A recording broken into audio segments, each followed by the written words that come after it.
Hi. Adam and I would like to welcome you to Teaching Nonviolent Atonement. I'm Suzanne Ross. And I am Adam Erickson. Here at TNA, as we like to say, we use mimetic theory to upend violent theories of salvation and atonement.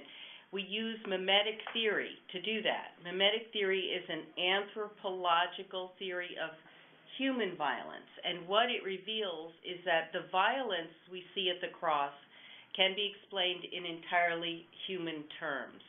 If you look at the cross and see evidence of God's violence there, you're kind of missing the point. It's humans who have habitually scapegoated innocent victims in order to keep and maintain the peace in our communities. That is violent atonement, or at one minute, violent reconciliation, and it's what we do. So we call our site Teaching Nonviolent Atonement because we believe Scripture is in a process of revealing a God who reconciles humanity through enduring our violence, even unto death. Rather than inflict divine violence on his Son, God offers our violence. God suffers our violence and forgives us for it. So each week in our chats, we work out the implications of this shift in atonement thinking with theologians and practitioners. And we are fortunate today to have with us Jim Warren to talk about his book. It's an excellent introduction to mimetic theory, Compassion or Apocalypse.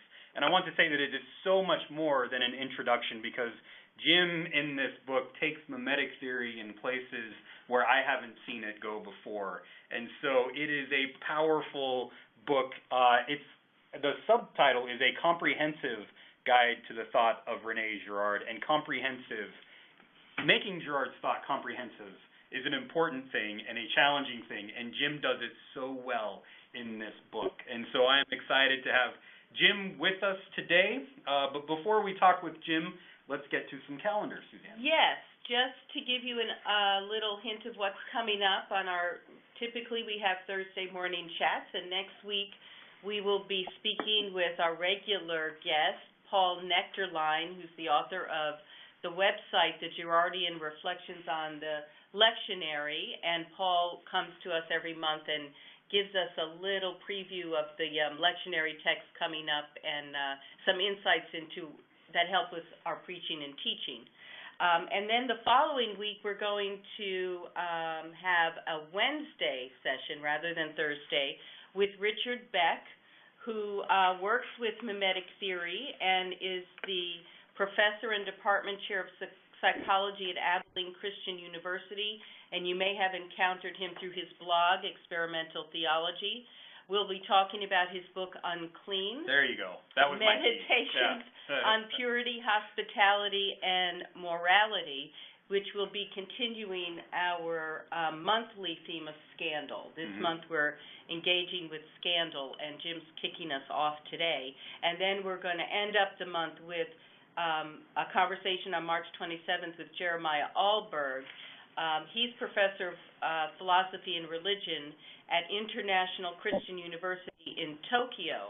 He's currently executive secretary of Cover, and he's going to be speaking to us about his book, Beneath the Veil of the Strange Verses. And there's my cue. Reading Scandalous Texts. And this is one of those books that you read, but you know the expression, the book reads you. Jay's intention was actually to talk about scandal in such a way that we were invited into a process of being slowly unscandalized ourselves. And it's quite, I can attest to the fact that he succeeded. Yeah. So I highly recommend that you read his book in advance of our talking with him. Awesome.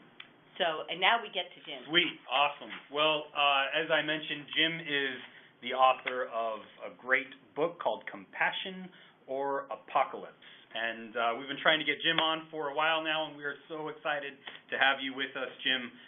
Thank you for being with us. Yeah, thank you. It's a thrill. As many of our people know you, Jim, from Theology and Peace, and there was There was one Theology and Peace conference that I went to where you did a magic show, and some of our people may not know that Jim is also a magician. Oh, Jim was the closing act at last year's cover conference at the banquet, and he wowed. He did, I don't know how long the show was, but it went like that, and he just got everybody involved in the banquet. We were all up there doing silly, ridiculous things while Jim made magical stuff happen all around us. It was so awesome. Awesome. Well, great. So Jim has this amazing way of doing magic with a message. Yes. Magic and mimetic theory together, and he's done it for adults. And I was with him at a high school where he did it there. Right. So Jim has this amazing way of bringing this magic and the message of mimetic theory together for all age groups. And Jim, you also do magic for businesses too, is that correct? Yeah. Since moving to Ithaca, New York, where I live now, probably 80% of my business is for schools. I don't have as much opportunity as I did in Los Angeles. To businesses, conferences, conventions. I still do some of them, but I focus a lot more on schools. Yeah. Well, I would imagine that your show would be just as great at churches. Do you do them at churches very often, or? Not very often. It's very hard to get a church to have somebody come in from the outside that they don't know. They're not sure exactly whether they can trust you, what you're going to say, what you're going to present to their congregation. Those are rather difficult gigs to come by. Yeah. Well, at least for me, they have been. Yeah. Well, we've got some pastors with us today, and I think it's such a great way to reach all of the age groups intergenerationally to bring Jim in, do the magic, and do a lesson on mimetic theory. I think that would be very powerful, and I can't recommend Jim highly enough. He's just awesome. So today, you bet. So today we talked with Jim, and we primarily want to talk with Jim about scandal, which is the topic of March for us in our chats. We've got some questions for Jim, but I also want to make sure that people know that if you want to ask a question to Jim, you can type a question in the chat room on the left-hand side of your computer. And if you want to come in on the video, please hover over the My Mood button up on the top and click on the raise hand icon, and we will bring you into the chat on the video. We would love to have you come in that way. So, Jim, got some questions about scandal for you. And one of the things that I love about your book is that you do such a great job of explaining the Girardian concept of scandal, which is not always easy to do, because scandal often has a lot of baggage from, the word has a lot of baggage from pop culture and that kind of thing. And Girard is talking about something kind of different, more specific. Can you give us kind of what does Girard mean by scandal? Okay. So let me do it this way, since you've already set me up as a magician. Awesome. Let me do it this way. And I'm going to try to keep this in the frame so you can hopefully see this. This is a matchbox, okay? And typically, if you were here, I would have you hold this in your hand, but you're not here. So I'm going to set it on top of a book right here, and hopefully you can you see that? Is it in frame? Good. Because I want you to see that I'm not going to touch this. I'm not going to switch it or anything. This will remain in sight the entire time. Now, we are going to burn an entire deck of playing cards. Okay. Don't worry. Imaginary. Imaginary. Otherwise, my smoke detectors are going to go off all over the place. Okay, it's going to be imaginary. But we're going to get to play Pyromaniac here for a minute or two, all right? And Adam, I think I'm going to start with you. Okay. Now, and Suzanne, you are going to be the hero today. I'm going to make you a hero because you are going to save a card. You are going to save one card, Suzanne, one very special card. Okay. You are going to reach in and you are going to pluck it out of the conflagration, pluck it from the flames, and you will be the hero. Now, Adam, a deck of playing cards can be divided into two groups. You have the picture cards and the number cards. The number cards are ace through the 10, and then the picture cards, of course, are the jacks, the queens, and the kings. Okay. I'm not playing with words here, Adam. I'm going to ask you, as I like this match, which you would like me to burn. The number cards or the picture cards, and whatever you say is what we will burn. There's no playing with words here. You want me to burn? Which one do you want me to burn? Number or picture? You want me to burn the picture card? Okay. So that is what we are going to do. We will burn the picture cards. So watch closely what I'm doing with the matchbox. I'm trying to keep it in. I'm just going to strike another match. Suzanne, we're coming back to you. We're burning the picture cards, Suzanne. They can be divided into men and women, right? Yeah. You want me to burn the men or the women? Which are we going to burn? Men or women, Suzanne? Before I burn my... Burn the man. What? Burn the men. Men? You're sick, Suzanne. You are sick. She wants to burn the men, for God's sake. All right, so the men are burned. My gosh. All the kings, all the jacks are gone. We're only left with the queens. We're left with the queens. Here we go. Okay. Suzanne, get yourself ready. One more strike in the match. Adam wanted to burn the picture cards. That's what we're doing. We got rid of the kings. Now we're getting rid of the queens. Suzanne, as the queens burn, reach in quickly. Grab one. Pull it out of the flame. Reach with your hand. Reach out. Grab a queen. Pull it out. Beautiful. Oh, 3 of those queens are incinerated. There is only one left. Suzanne, which queen did you save? The Queen of Diamonds. Which one? Queen of Diamonds. You saved. We got it, of course. I just know it. Suzanne saves the Queen of Diamonds. Well, that was your choice. Now, my hands are completely empty. The matchbox has been in view the entire time. Very gingerly, I'm going to try to keep this in the frame so you can see all of my movements very clearly. I'm going to open up the box. Because inside the matchbox, I'm going to dump out the contents here. Oh, geez. Sorry, it fell. I didn't want to do that. I wanted to keep it in frame the whole time. But trust me, I mean, that is what was in there. This is a playing card. This is a playing card. I'm trying to hold it here. It's got a paper clip on it, of course. We don't need the paper clip, but I want you to just see. The card, actually, I don't know if you can see it, but it looks a little bit burnt. Yeah. Actually, let me paper clip here. It actually is burnt for a reason because you saved it. This is the card you actually saved from the flames. Let me open it up here and try to show you this. See, it's a little bit burnt already. What was the card you saved? Queen of Diamonds. Yeah, exactly, Suzanne. That is the card that you saved. That is the card that was in the matchbox. The Queen of Diamonds. You're a hero, Suzanne. Job up top. I don't feel like a hero. Nicely done. Gosh. Yeah. Why did I do that? Other than for the fun of it. I did it to introduce the topic of scandal. You see, magicians and magic has a lot to do with scandal.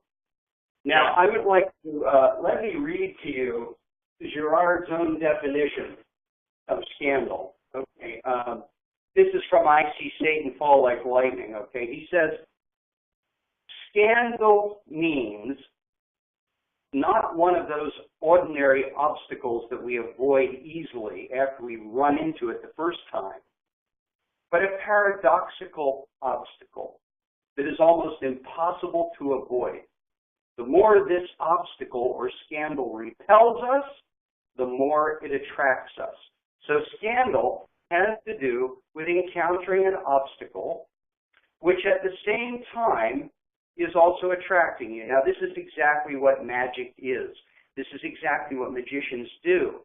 Magicians put up an obstacle, a mystery, something that blocks your intelligence, something that threatens your sense of rationality, something that is impossible. It's happening. It's not supposed to be happening. How is this happening? It's as if you're walking along your ordinary life and all of a sudden, bam, you run into this wall, you see, of mystery that the magician puts in your face. But at the same time, precisely because it is an obstacle like that, it's fascinating. And so you find yourself attracted. You find yourself laughing. Now, in the case of what I just did, or in the case of a professional magician, it's being done for fun. And you don't take offense at it. You laugh and, haha, this was entertaining, serious, but it's not going to scandalize you. Although actually, I think there are some people that are, in fact, truly scandalized by it, because not very often, but sometimes I do run into a person who's very hostile toward magicians. There are occasionally people who just cannot handle having their world messed with. And it messes them. I had a guy walk out one time. I was doing this thing with sleight of hand with cards, and he said, this is, well, he used a cuss word, okay, but this is messing with my mind, he said. I can't take it. And he walked out of the room. If you just take it in the spirit of fun, you're not going to be scandalized. But when something like that, which is both come this way but don't come too far, blocking you at the same time as attracting you, if it has a very powerful effect on you and you get hooked on it, you become preoccupied with it, you become obsessed with it. At that point, you're really scandalized by it. Okay? And so that is scandal. And actually, I mean, when you think of certain magicians in legendary magicians like Svengali, who is able to, do the ooh thing with people and kind of, well, there is a case of it being taken very seriously and somebody actually falling into a state of scandal. So this is what scandal involves. It involves this encounter with an obstacle that is fascinating to the person precisely because it is an obstacle. Whenever I bump into an obstacle, it seems to have more power than I do. Otherwise, it wouldn't be an obstacle, right? I mean, if you can jump over it very easily, it's not very powerful. You're more powerful than it is. But if you truly experience it as an obstacle, then automatically that thing has power. We are all attracted to power. We're all fascinated by power. When you bump into something powerful, it's very difficult not to be attracted to that, fascinated by that. Well, when it gets carried to an extreme, as I say, when it starts to become an obsession or preoccupation, then you begin to deal with a pathology, that we can refer to as being scandalized. Well, there's something about then, Jim. I'm so interested in that. It's almost like the more the obstacle seems insurmountable, the more you're attracted to it. You dropped out. Your voice dropped out for about 2 seconds. Say that again, Suzanne. I'm trying to figure out. It seems like the more the more the obstacle feels insurmountable, the more you're attracted to it. Is that the way it works? Well, it's not. This is not an automatic mechanism. Some people are. Some people are. Yes. The whole struggle in life, the whole struggle in relationships, for me, is to avoid being scandalized. You see, I have to struggle against it. I have to struggle against that fascination. Some people are more vulnerable to it than other people are. So you've got this whole, like, I suppose, a bell-shaped curve going on, and you've got people at one extreme, who are sort of like Dostoevsky's Underground Man, who I think is a classic example of somebody who is totally scandalized. And then on the opposite extreme, you would have Jesus, I suppose, who goes through life avoiding scandal and, in fact, encountering many characters in the gospel who themselves are scandalized, some of them, and some of them not. And some of them are not sure. We can get into that later when we talk a little bit more about the scriptures. Yeah. But so it's not a foregone conclusion, you know, that how much you're going to be scandalized and whether you're going to be scandalized or not. Yeah. One of the other. Yeah. Yeah. I'm sorry? Yeah. No, I was just going to say that one of the other things that you explained really well in your book is the model obstacle relationship model and rivalry and that kind of thing going on. Can you explain that a little bit for us? Yeah, sure. So you've got two ways that you can approach this. You approach scandal either through the model or through the obstacle. A model, of course, is the person that I imitate, the person that I copy. So you may have an apprentice working with a master, and the master is the model, and the apprentice is learning the craft from the master by copying the master. And this is all fine and good. And in fact, there's a process, Freud calls it identification, right? And we're all familiar with that term. Identification is a way people build up their personality through life. Our sense of self, of who we are, comes from identifying with role models. And this is a kind of in a way, identification is a nonviolent way of taking possession of the model, nonviolently, because I identify with you. I'm trying to kind of become you. Okay, but I'm not doing anything violent. And so I build up my own personality and my sense of who I am this way.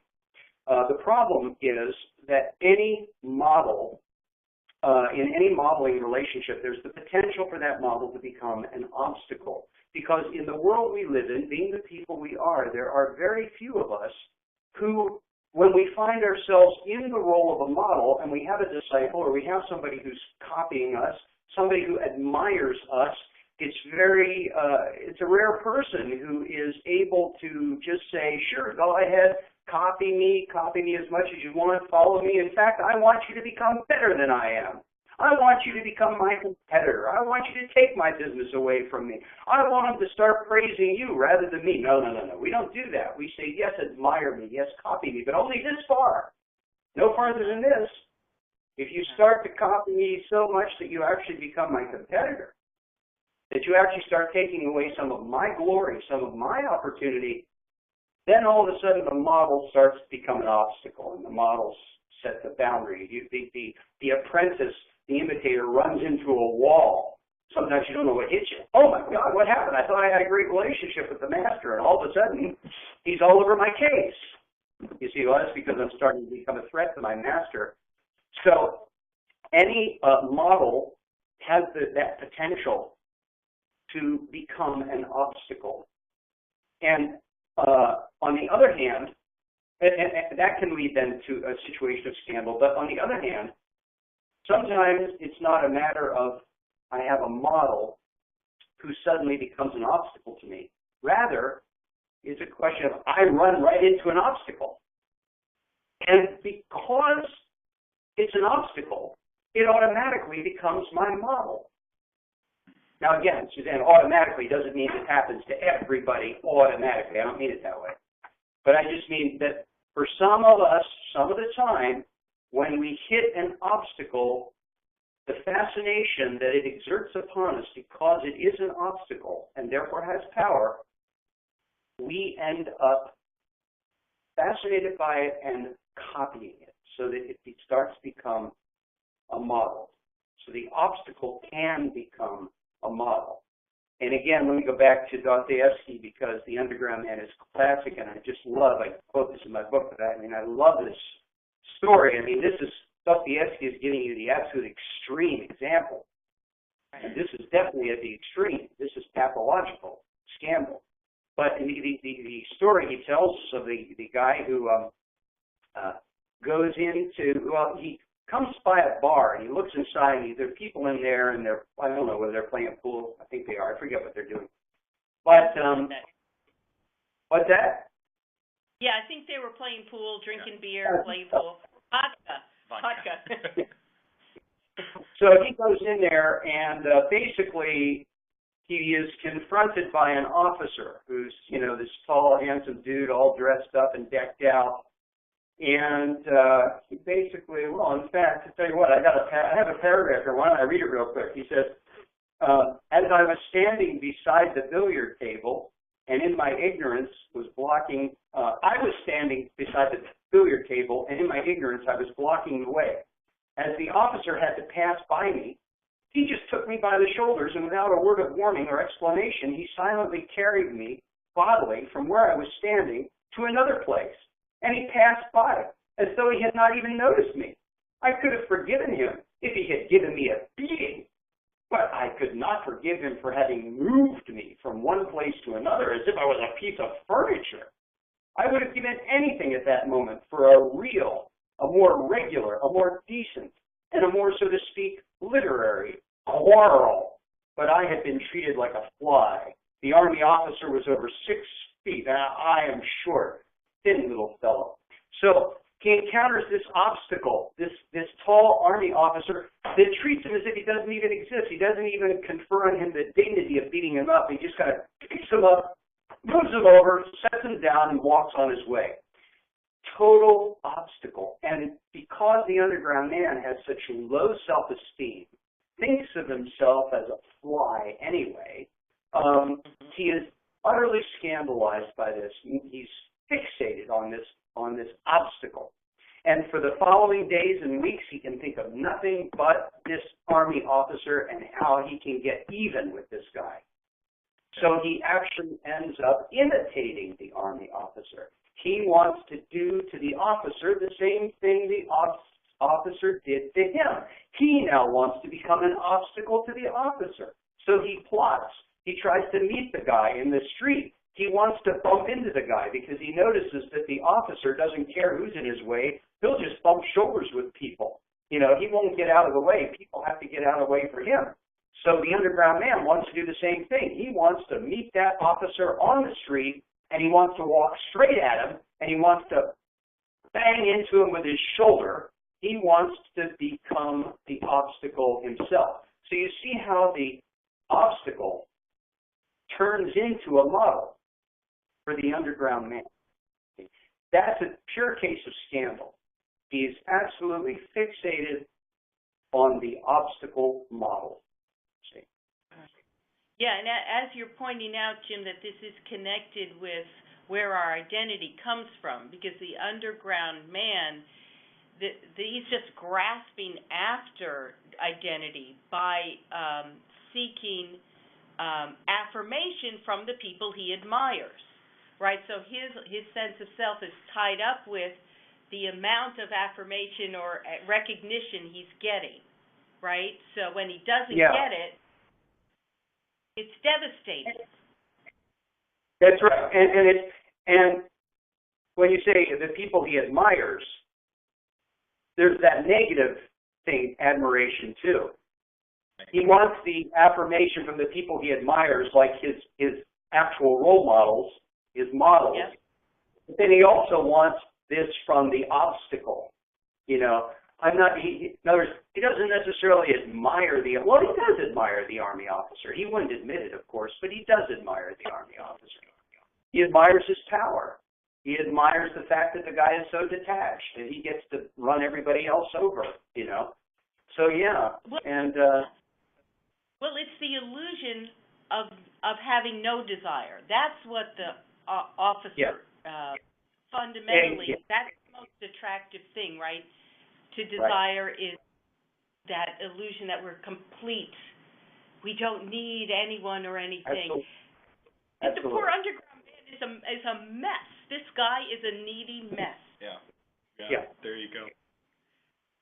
He doesn't realize, of course, that the Army officer does have desire, and that the Army officer's desires aren't just as modeled off of others as his are. He doesn't realize that. That's that illusion we tend to have. The magic. Yeah.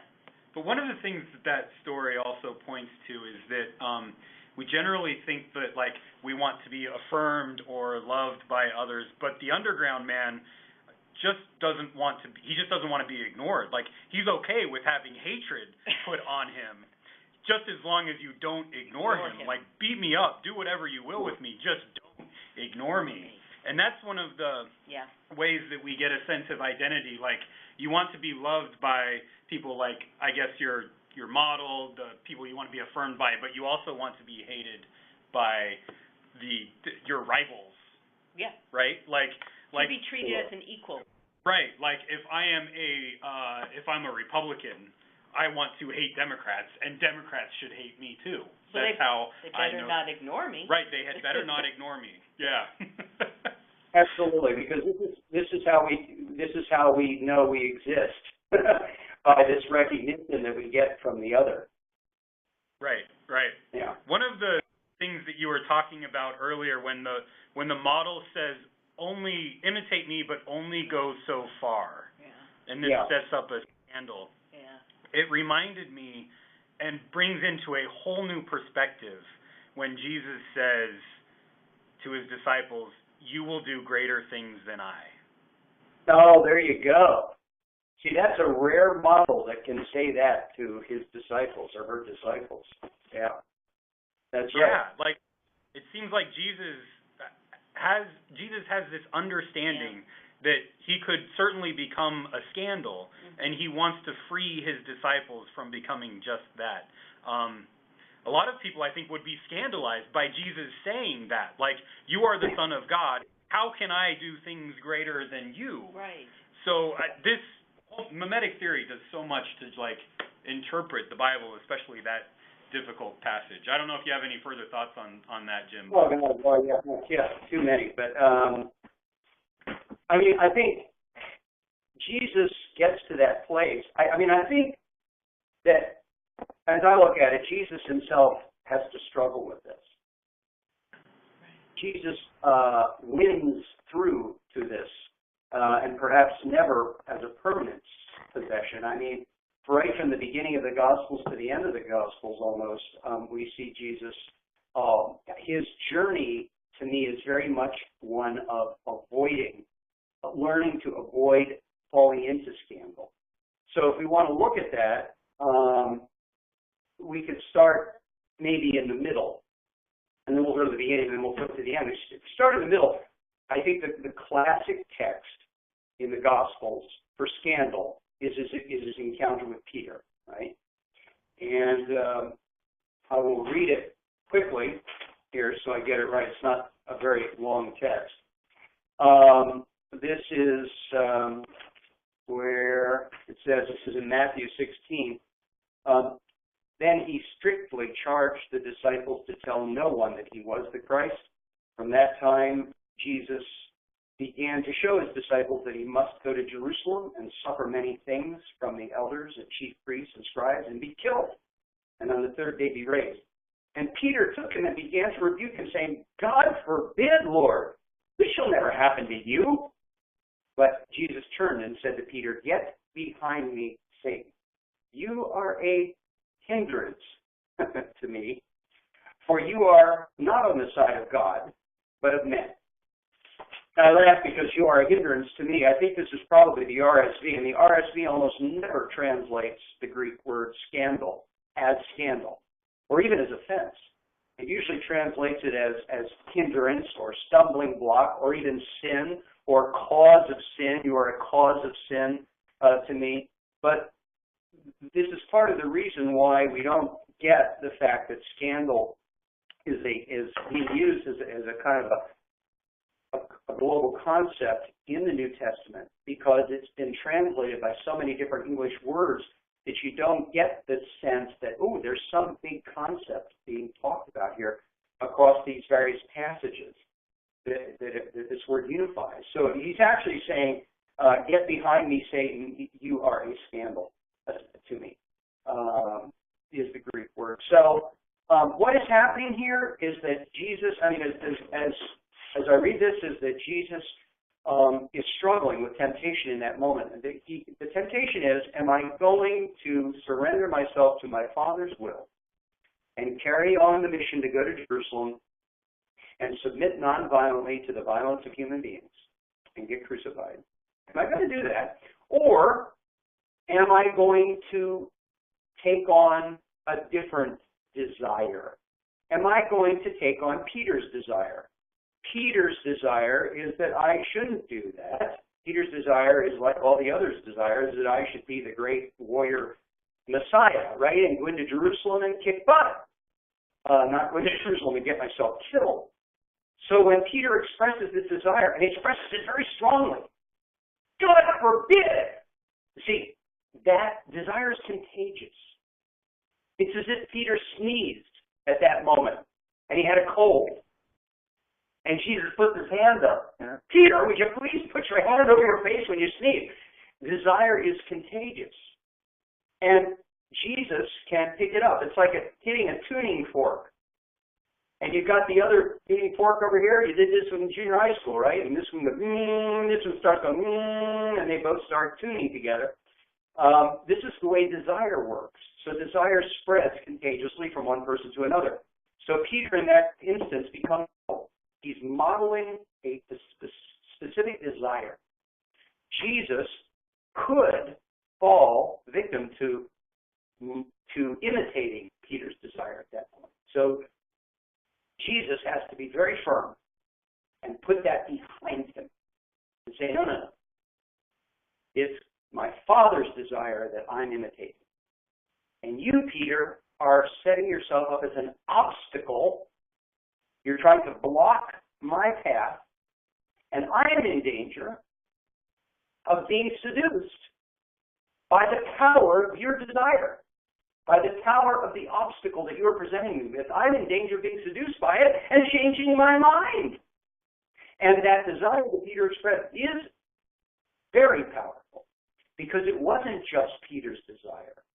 What Peter is expressing at that point is the desire of all the disciples, and not just the disciples, but the desire of all the crowds that follow Jesus for the most part. They're all asking Jesus to do this. So every time Jesus comes into contact with the mob, with the crowd, when he goes into Jerusalem, and they sing Hosanna, and they throw the palms down, they think they're welcoming the warrior Messiah that's going to throw off the yoke of Rome, right? They all want Jesus to go this way. This is a very powerful thing. So Jesus has to avoid. If Jesus is seduced by it, he becomes scandalized, you see? And so he's trying to avoid that right at the very beginning when he's baptized by John. And he says, no, John, you have to baptize me. And John's like, no, wait a minute, what do you mean? You're the Messiah, man. You're the one that's going to save us. You're the one that's going to bring the judgment of God. You're the one that's going to, I should be baptized by you. Jesus says, no, that's not what I'm all about. And then he gets led out to the wilderness, and he's tempted. And he gets tempted at three levels. He's tempted at the level of nature, at biology. Turn these stones into bread. You're so hungry. He's tempted at the level of sociology and politics and relationships with human beings. Because I will give you all these kingdoms. You can become the Lord. You can become the master of all these nations. He's tempted at the level of spirit. You, Jesus, you're the master of the angels. You cast yourself off here, the angels are going to catch you. Go ahead. You're the master of biology. You're the master of nature. You're the master of human beings. You're the master of angels. You're the master of the supernatural. You're master of everything, all dimensions of reality. But Jesus has to resist that because that's the expression of the same desire that Peter expressed. It's saying, Jesus, forget about what your Father wants. What we want you to do is to take up the power. Listen to our desire. Do it the way we want you to do it, you see. So he has to go through that testing in the wilderness because he's going to be tested the same way. That wilderness temptation is repeated over and over again every time he runs into the crowd, every time he runs into the mob. It's repeated with Peter. And then it's repeated again in the Garden of Gethsemane at the end of the gospel. When Jesus is still struggling so hard, Father, please take this cup from me if you will. But finally, not my will, but thy will be done. So Jesus eventually is victorious in a very ironic way, of course, because it's a victory of being lynched by a mob, but it's a victory because he does the will of his Abba instead of being scandalized by the obstacles that were posed to him all along his 3-year journey. They continually said to him, copy us, copy us, copy us. See? So, what you remind me that whenever Jesus is around the crowds and he's teaching, he frequently afterwards has to go away on like a retreat. And we often think that this is so that Jesus can like recharge his batteries, and I'm sure that that's a part of it. But also, I would imagine that what he's doing is getting away from the desires of the crowd and receiving his identity, his desires from God. And sometimes, you have to get away from those expectations of the crowds. And you had mentioned earlier that one of the things that, like you try to do is to, I think you said, avoid scandal or get away. I would imagine that part of how we avoid scandal today is in imitating Jesus by getting away from the crowds that surround us, either on the internet or friends or in business or whatever. But Howard, I guess, do you have any practical advice, especially during this Lenten season that we just started yesterday, for how to avoid scandal? Yeah, well, it's the warp and woof of human relationships, really. Not everybody is pathological about it as the underground man, but as I said earlier, it's pretty hard to go through life without being scandalized in one way or another. I mean, I think of, one way it's like, God, there are so many addictions out there. Addiction is essentially a form of being scandalized. The sex addict, for example, who chases after what is essentially an obstacle, what he can't have or what she can't have, and it looks all the more attractive and becomes even obsessive, by the fact that it beats it down. It's a form of sadism. See,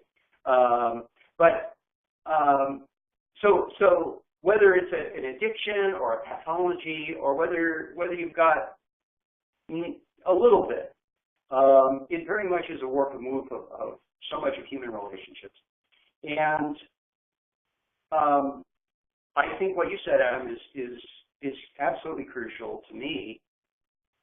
Jesus said it in his Sermon on the Mount, where he talks about do not do your piety on the street corner where everybody can see, but go into the pantry. And James Allison has a wonderful article on prayer where he talks about that part of the ancient Near Eastern home, where there were no windows, and you go in there, and the point isn't so much about you don't want windows because it gives you, you're not distracted and you can go in and meditate more deeply and be quiet and that sort of stuff. The point is that you're putting yourself in a space where you're blocking out the social other. All of those models, all of those obstacles, all of those things that might be those voices that might be competing. And as you block those out, you put yourself in that space where that quiets down. And you can begin to tune in, perhaps, to Abba and God's desire in prayer. But it's hard to do that when the voices of all the human models and obstacles and model obstacles and obstacle models, are bouncing around in your head like a pinball machine. Right. Yeah. Yeah. So we think that's why, Jesus spent a lot of time alone in prayer with his Father to get away from that. And I think that's crucial. I mean, I don't have any kind of formula, for avoiding scandal anymore, but I have a formula for avoiding sin. Yeah. We've got about 15 minutes left, and I want Okay. to remind our listeners, if you want to join the conversation, you can type in the chat room. on the left-hand side, or click over the My Mood button and click on Raise Hand, and we will bring you into the conversation. One of my questions that I have for you, Jim, is about the title of your wonderful book, Compassion or Apocalypse. And it's in the form of a question. And I want to ask how you came up with such a dramatic title for your book, and do you think that's where we're at in our world, either compassion or apocalyptic violence? Yeah, well, first, let me just say, Adam, and I chuckled at this earlier during your introduction. The subtitle is not comprehensive; it's comprehensible.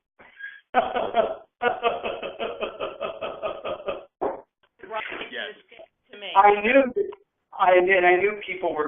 knew people would misread that all the time. So I'm not surprised because comprehensive is what you expect.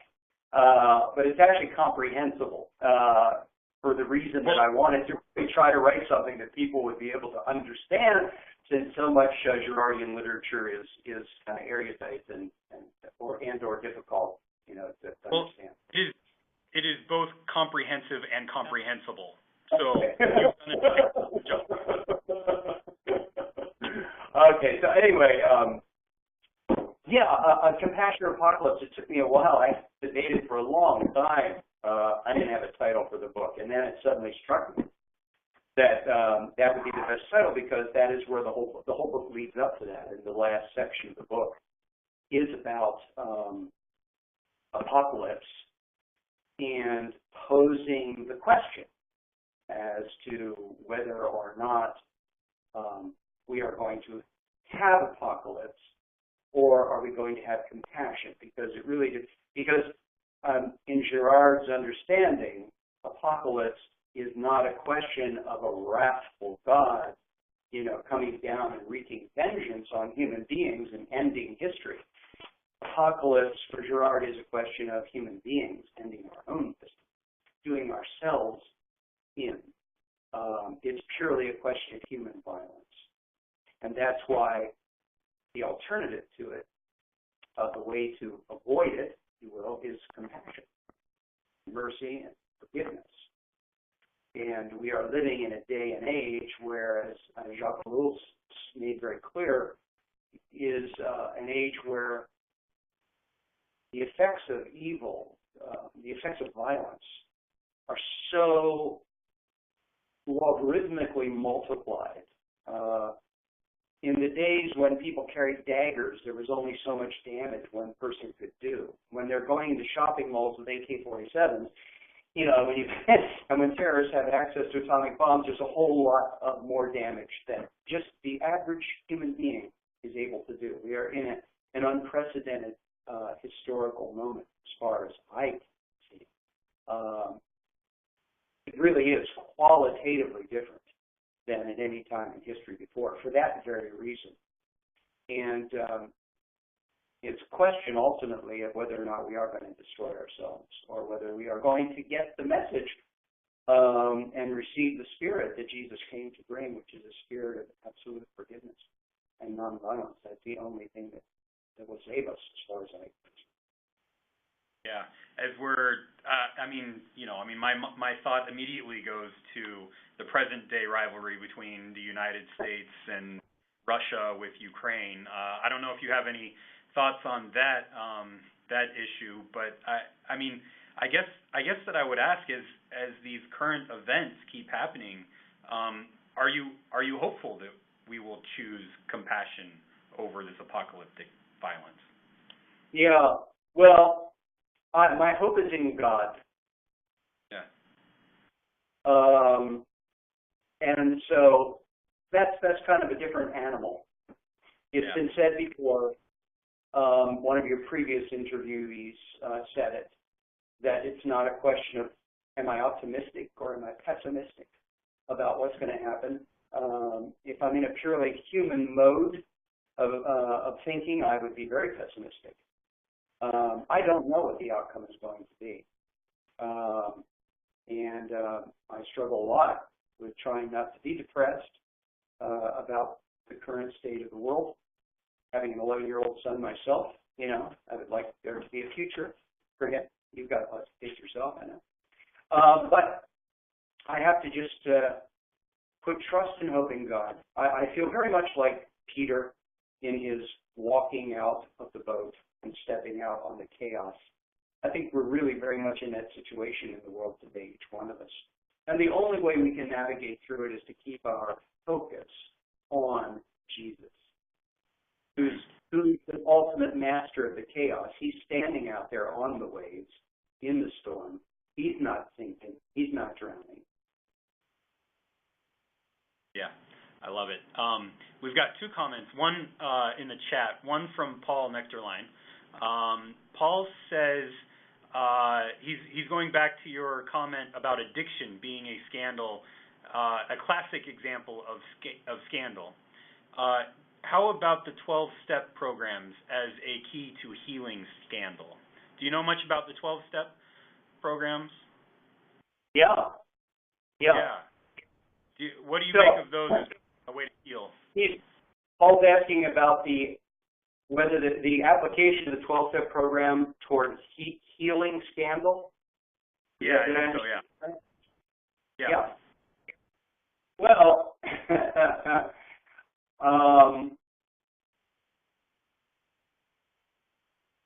yes, I mean, I think the 12-step program has a real grasp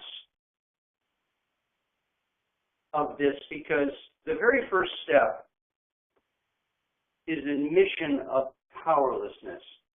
So there's a surrender that takes place in the 12-step program. There's a getting of the ego out of the way. I mean, I think that part of oneself that is caught up in rivalry, because scandal, another way to talk about scandal is as exacerbated rivalry. I mean, really, that's really what scandal is when you become fixated on a rivalry, the rival is an obstacle to you, and the rival also becomes your model. You know, so that's why rivals end up looking so much like each other. They both want to do the same thing to each other. They end up, you know, you get this feedback loop between the rivals, and you become fixated in it, and you even forget what you were fighting over in the first place. All you want to do is kill your rival, triumph over your rival. So this situation with exacerbated rivalry is all about this the ego. And the first door you got to walk through in the 12-step program is a surrender of that whole thing. You've got to admit that something has indeed gotten the better of you, and you're going to stop fighting because you recognize your powerless. Okay, right there, you've gotten off the seesaw. Right there in the first step, you've gotten out of that dynamic because you're not fighting anymore. If you've really done that first step the way it's supposed to be done, then you have to come to believe in the second step in a power that's greater than yourself. And in the third step, you have to turn yourself over to that power and surrender yourself to that higher power. And that higher power, as I recall, the step says something about that you turn yourself over to the care of a higher power. So you're turning yourself over, it's understood in the 12-step program, to a power that is not in rivalry with you. Okay? A power that just only wants to help you, only cares about you. And in order to receive that, all you need to do is stop fighting, okay? Surrender and accept it. So this is right away getting you off of this. And then you've got the steps that follow after that are referred to as the house cleaning steps. Those are the moral steps where you take an inventory of yourself and you look at how you've hurt other people, and you write about it and you share it with somebody, and then you go on to actually make amends to the people that you've hurt, to your rivals, even to your enemies, to the people that have hurt you. You know, so you're going through this whole process, and all of it is ultimately cleaning out that scandal dynamic of rivalry okay, and creating a new sense of self that comes about in the 12-step meetings where you have fellowship with those who are not in rivalry with you. I mean, at least ideally. I'm sure, there are 12-step meetings where people get into, arguments and stuff like that with each other, but overall, the whole program is very much non-rivalrous. Hold on, my dehumidifier just went on. I want to turn it off so the sound doesn't interfere or distract me. Okay. Okay, go ahead. I turned it off. That's okay. Well, one of the things that points to, for me, Jim, is that in exacerbated rivalry or scandal or whatever, what happens is that you're acting out of this sense of righteousness and goodness, that your feeling of your own worth and that you're on the side of right gets exacerbated. And so it's like that's what made Peter be able to say to Jesus, God forbid, because he thought he was doing the right thing. He thought he was acting out of what was good. And so that's why it's so hard for me anyway, to wend my way out of something like that, because it's when I'm feeling the most righteous that I'm probably the most wrong about what I'm doing. Yeah. As Jesus himself said, there will come a time when they will persecute you and think they are doing the will of God. There you go. Yeah. Just we've got two other comments that we'll try to get to quickly, but just to let you know, Paul says, good stuff. The beginning of a Girardian understanding of the 12 steps as the healing of scandal. So we loved what you said there about the 12 steps. Brenda asks one of those big cosmic questions that we love to kind of end our interview with 5 minutes left. So Brenda says, what you're saying makes sense. I want to know how this connects with Paul saying that the cross is a scandal. Oh, jeez. And I'm not supposed to respond to this in the last minute. And then we got another question for you after this one. Oh, good. So take your time. Take your time. Take as much time with that one as you want.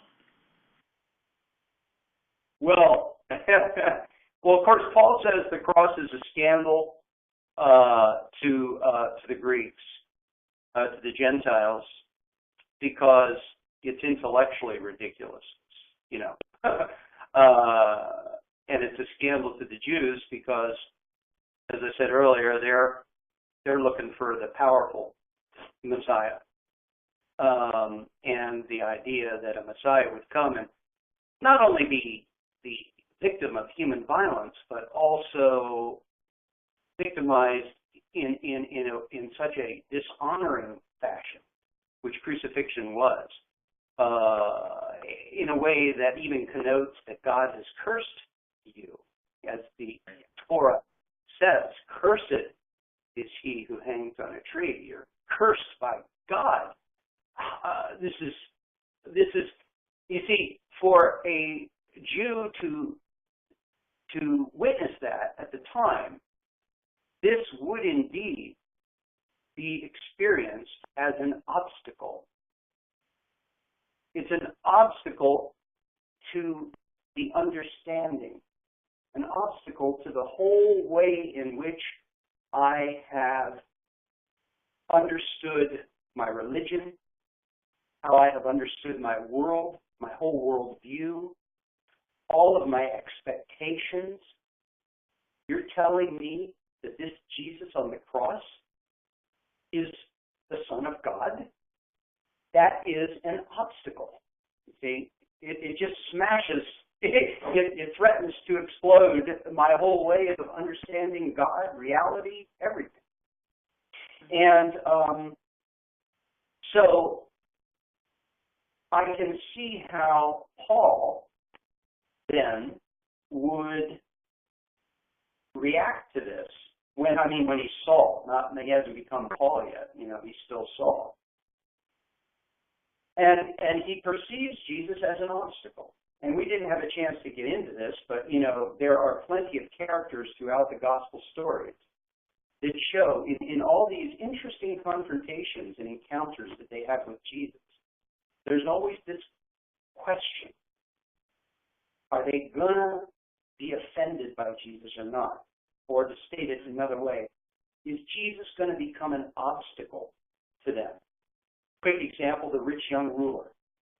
Jesus says, give up everything you got, you know, go and so forth. He turns away sad. You know, Jesus becomes an obstacle to him because Jesus exposes the root of that man's desire. Regardless of all the rationalizations, as Suzanne said earlier, we all have our rationalizations why we're doing right, and we're on the right path, God is on our side, and so on, and Jesus becomes an obstacle to that by exploding all that and exposing the real desires in that man's heart. So it's pretty clear that that man stumbled over the stumbling stone of Jesus. Okay. Others were not so clear whether they did or not. It's kind of left hanging. Martha is scandalized by Jesus because Jesus appears to her as a total obstacle to her understanding of how a woman in that culture gets honor. Because her sister Mary is sitting at Jesus' feet, you know, having a great time with the guys, you know, Rabbi is teaching, and Martha's out in the kitchen doing the thing that, you know, she should be doing. And it seems very dishonoring to her. You know, what is this? What are you doing? So we're not sure whether or not Martha eventually came around or whether she ended up basically, stumbling over the stumbling stone. So, you know, you see different things happening to different characters as he encountered Jesus. And then after his death, you see Saul. And Saul is absolutely offended and stumbles over this whole idea of Jesus on the cross. And because he perceives Jesus and he perceives the Christians then as rivals, as those who are out to destroy the Judaism which he has devoted his life to learning, perfecting, to disseminating. He perceives them as out to destroy this with his idiotic idea of a Messiah on a cross. So what is he going to do? He's going to imitate the obstacle. He's going to go destroy them. You see? Now, they're not really trying to destroy him, of course, but that's how he perceives it. See? He perceives the cross as Jesus and the Christians all as an obstacle. And the obstacle is threatening to destroy his world. Well, then the obstacle becomes a model. And Paul says, I'm going to do back to them. I'm going to do the same thing to them. I'm going to get them before they get me. And he goes after the Christians. And he's scandalized. Yeah, that's good. Two more quick questions, hopefully quick anyway. Dan is asking, I'm wondering whether it is possible for the extensive taxonomy, just missed it with another comment. I'm wondering whether it is possible for the extensive taxonomy of human sin to be subsumed under the category of scandal. There were a couple of sound dropouts during your thing there, so I didn't get it. So he's asking, I'm wondering whether it is possible for the extensive taxonomy of human sin can be subsumed under the category of scandal. Oh, I see. So is all sin, can you consider all sin to be scandal? Yeah. Well, that's a good question. I'm certainly not going to resolve that myself. I don't know. I tend to, for me, I mean, I like to I don't like to work with the word sin. I like to translate it into more understandable language and more practical things I can get my mind around. When you just talk about sin, it either tends to be moralistic, so I sin when I, when I use a cuss word. I sin when I steal something from somebody and that sort of thing. So I'm breaking a certain moral code, and that's sin. Or on the other hand, we think of sin as almost kind of a mystical thing. It's sort of like it's when I do something that somehow is bad in the eyes of God and screws with my relationship with God, But what I like about mimetic theory is that it really gives an understandable shape to the idea of sin, so it doesn't become this abstract theological category on the one hand, or a moralistic platform on the other hand. So I don't know whether I can say that all of sin, that our entire alienation from God can be subsumed under the category of rivalry and scandal and mimetic desire, but I will say that for me, that certainly is a large part of my thinking. That is the way I think about it. And as I go through life and I look at my relationships and I look at what's happening in the world today, it's the mimetic theory certainly seems to explain across the board. I don't personally feel a whole lot of need for a whole lot more than what that provides me. And by the way, you mentioned the situation today, and I don't have time to go into any comments about that, but I will just direct people, if they haven't read it yet, the book by Uligorian that just came out recently on psychopolitics, it's called. If you haven't read that, it's a very short book, and it's fabulous. It's a wonderful book. And it's so important a book to read to get what's going on today, because the whole point of the book, in a nutshell, is to talk about how the politics, the way it is played out today, is very much a matter of personal psychology and the mimetic dynamics that involves. Okay, we don't do politics in the classic sense anymore. Things come down to personal rivalries nowadays, and countries and nations and nation states act like people, individual human beings, okay? And he applied, so psychology has to apply to politics and politics to psychology. Anyway, so Psychopolitics, Ligorian, it's a great book. Yeah, it's a good one. Two more comments.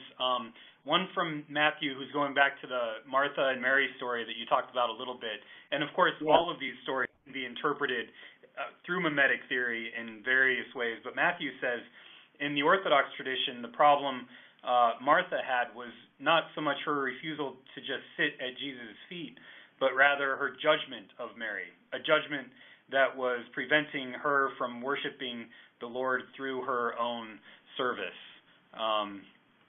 So that's just one of the, I think that speaks to one of the other multiple layers in which we can interpret the biblical story through mimetic theory. Don't tell me there was no sibling rivalry. Yeah, right. Yeah. So great point. And also Dan makes another question that I think would be a good ending point for our discussion. It's kind of a question about transformation. How can our Christian communities become therapeutic communities of liberation? How can our Christian communities what? How can our Christian communities become therapeutic communities of liberation? Oh, okay. Well, let's just keep remembering this word rivalry. Yeah. That is, that is so important.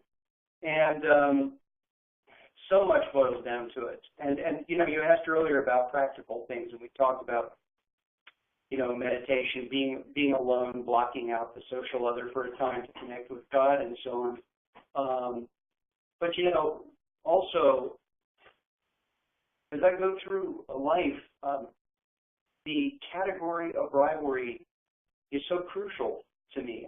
Every day there are opportunities abounding for me to take offense in one way or another, whether it's the grocery clerk,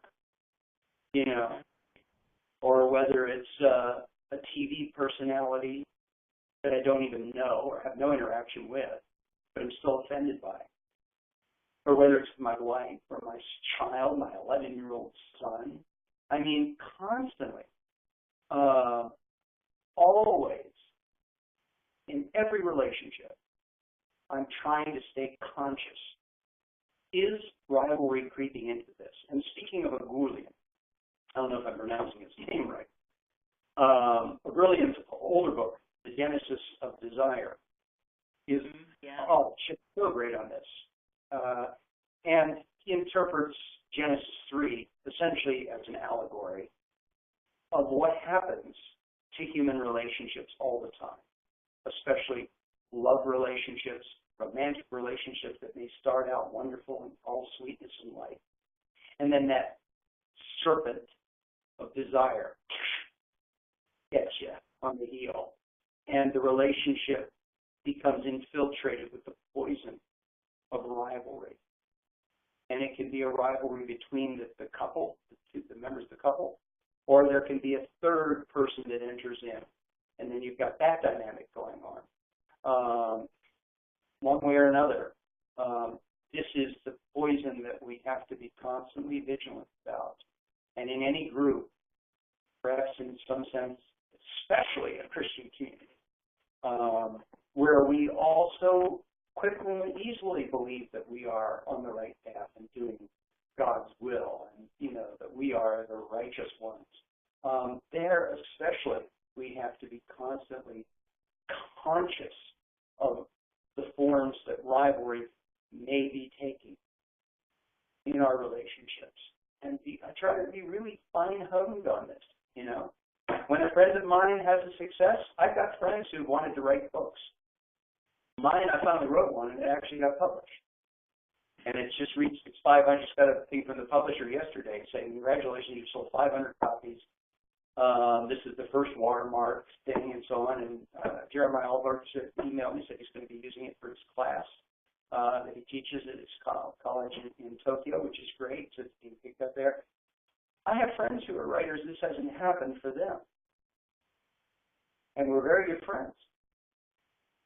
So are they suddenly, we model for each other the motivation to write. We talk about it. But now, is the model going to become an obstacle? Am I going to become an obstacle to them because they haven't achieved this?